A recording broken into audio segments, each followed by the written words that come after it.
Rain hammered down from the darkened sky like punishment. The river, usually calm and glistening under the morning sun, had turned into a roaring, muddy beast, furious, swollen, unforgiving. A crowd had started to gather near the old stone bridge. No one dared move closer to the edge, too scared to risk slipping in. But all eyes were locked on one single, heart-wrenching sight. A dog, small and soaked, caught in the wild current, barely managing to keep its head above water. Its whimpers were drowned by the storm, but you could see the terror in its eyes as it clawed against the inevitable. People whispered. A few pulled out their phones.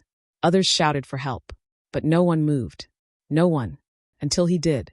Ethan was just passing by, hoodie soaked through, head down, trying to get home before the storm worsened. But then he saw the dog. That look of helplessness. That desperate fight to live. He didn't stop to think. He just dropped his bag and sprinted. "Hey! Stop! Are you crazy?" someone yelled. He didn't hear them. Or maybe he did, and didn't care. In a split second, Ethan climbed the railing and hurled himself into the raging river. The cold hit like 1,000 knives. The current snatched him instantly, dragging him sideways, slamming him into hidden rocks. His breath caught in his throat, but he forced his head above water, scanning desperately. There. The dog was getting pulled farther, its paws losing strength, its little body moments from slipping under. Ethan swam like every second counted, because it did. He fought the current, teeth clenched, lungs burning, ignoring the pain. The dog disappeared beneath the surface. "No!" Ethan gasped, diving down without a second thought. Everything went black. The world vanished into the muddy chaos of the river. He reached out blindly. Nothing. Again. Still nothing. And then fur. His hand closed around the dog's back leg. Kicking hard, he pulled upward, breaking the surface with a wild gasp. The trembling dog clutched to his chest. The crowd on the bridge erupted into shouts and screams, some cheering, some terrified. Ethan barely heard them. The current was still fighting him, dragging them both toward the bend where the river dropped steeply into the rocks below. No one had ever survived that fall. One chance. A tree branch, thick and low, jutted over the water just ahead. With the last of his strength, Ethan reached. Slipped. Reached again, caught it. His other arm wrapped around the dog, who was limp now, eyes wide, but still breathing. He held on with everything he had. "Help!" A voice cried from the bank. 2 people in uniforms were running toward them, one with a rope. Ethan couldn't feel his fingers anymore. The branch bent dangerously. "Just a little longer, buddy," he whispered to the dog, even though he wasn't sure who needed the words more. Him or the pup. The rescuer threw the rope. Missed. Again. Missed. "Come on," Ethan muttered. "Come on." Third try. The rope landed inches away. He let go of the branch with one hand, grabbed it fast, tied it tight around the dog first, even though every instinct screamed to save himself. "Pull him up," he shouted. The dog was hoisted out, weak but alive. Then the branch snapped. Ethan fell. A scream ripped through the air. Then, silence. Only the sound of the raging river remained, and a single bark from the dog who had just been saved. The current was a merciless thing. When Ethan hit the water a second time, it felt colder, harder, as if the river had become angrier. His body spun, slammed against something unseen. He couldn't breathe. He couldn't see. But he was still alive. Barely. Somehow, he surfaced downstream, coughing violently, vision blurred. His limbs moved on instinct. Each breath was a fight. Each second felt like it stretched forever. The river spat him out near a pile of rocks close to the bend, a miracle in itself. He clawed his way to the edge, collapsing against the muddy slope. On the bridge, the dog was safe now, wrapped in a blanket in the arms of a rescue worker. But his eyes were locked on the river, searching. Then a cheer erupted. Someone pointed. "He's there. He's alive." 2 medics scrambled down the bank, boots sinking in the wet soil. They reached Ethan just as he started to fade. He opened his eyes barely and smiled through bloody lips. "Is he okay?" he whispered. "He's safe," the medic said. "Because of you." Ethan passed out. When he woke up, the world smelled like antiseptic and rain-soaked sheets. A soft beeping echoed somewhere beside him. Hospital lights. Stiff sheets. Pain everywhere. But he was alive. "Ethan," a gentle voice said. He turned. A woman in a rescue uniform stood beside his bed. Her name tag read, Officer Mallory.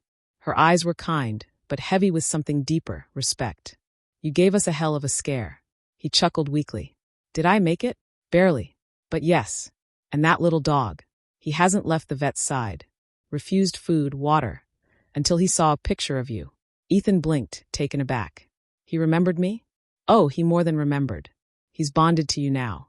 Probably forever." She pulled out her phone and showed him a photo. Muddy fur, tired eyes, but a soft little wag of the tail as the pup stared at a tablet screen showing Ethan's picture. Something stirred in Ethan's chest. Deeper than pride. Stronger than relief. Connection. "You know," Mallory added, "we've named him River." Ethan smiled. "River. That's perfect." The next few days passed in a haze of healing. Bruised ribs, torn ligaments, minor concussion. But none of that mattered. The only thing he looked forward to was the moment they wheeled River into the room. The pup would leap from the orderly's arms and nuzzle into Ethan's chest, whining softly as if trying to apologize for almost drowning. Each time, Ethan held him close and whispered, "It's okay, buddy. We're okay now." News of the rescue spread quickly. Someone had recorded the whole thing. It went viral. Overnight, Ethan became known as the man who jumped for a dog. Comments poured in. "This is the kind of hero we need. He risked his life without hesitation. That's real courage. I cried watching this." "Thank you, Ethan." He wasn't used to attention. He never wanted fame. But the story seemed to resonate with something people had forgotten. Selfless love, bravery for the voiceless, and the bond between humans and animals that defies explanation. Then one day, Mallory returned with news. "There's a family who wants to adopt River. Good people. Experienced with rescues." Ethan froze. "Oh," he said slowly. That's great. You okay with that?" she asked gently. He hesitated. His throat tightened. He looked down at River, who was asleep against his leg. I don't know," he said. "I didn't think I'd feel this way." Mallory nodded. "Well, you don't have to decide now. But they want to meet him tomorrow." Ethan nodded, but that night he didn't sleep. He sat in the dim light of his hospital room, stroking River's fur, thinking about everything they had been through in just a few days. He whispered, "Do you want to go, little guy? Would you be happier?" River didn't answer, of course. But when he stirred, he moved closer to Ethan, resting his head on Ethan's chest. And for the first time, Ethan didn't feel alone anymore. The next morning, the family arrived, warm smiles, gentle voices, excited children. They had everything prepared. A big yard. Toys. Love.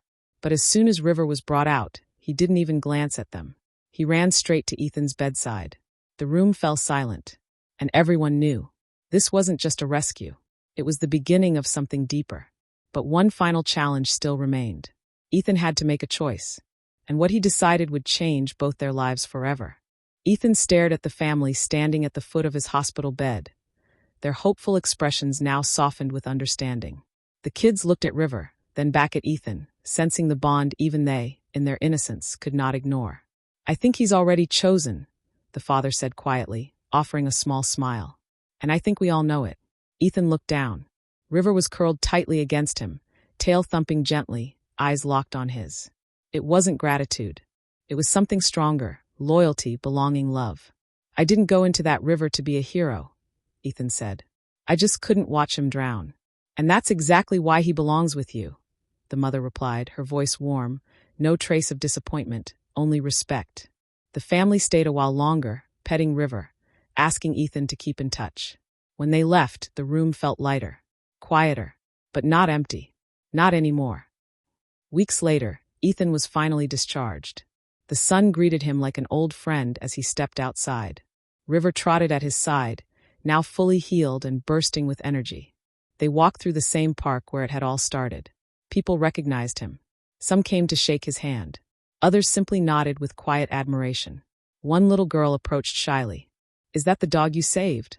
Ethan knelt beside her. "Yeah, this is River." She gently touched River's ear.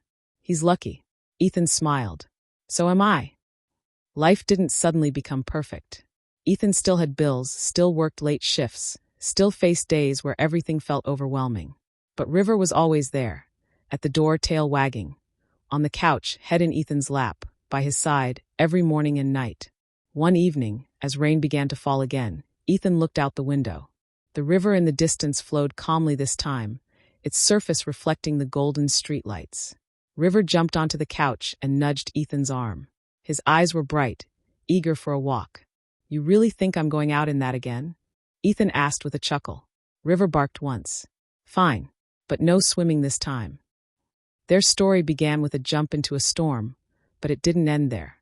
It became something more, a tale of bravery, of two souls pulled together by fate, bonded through survival. Ethan didn't just save a dog that day. River saved him right back.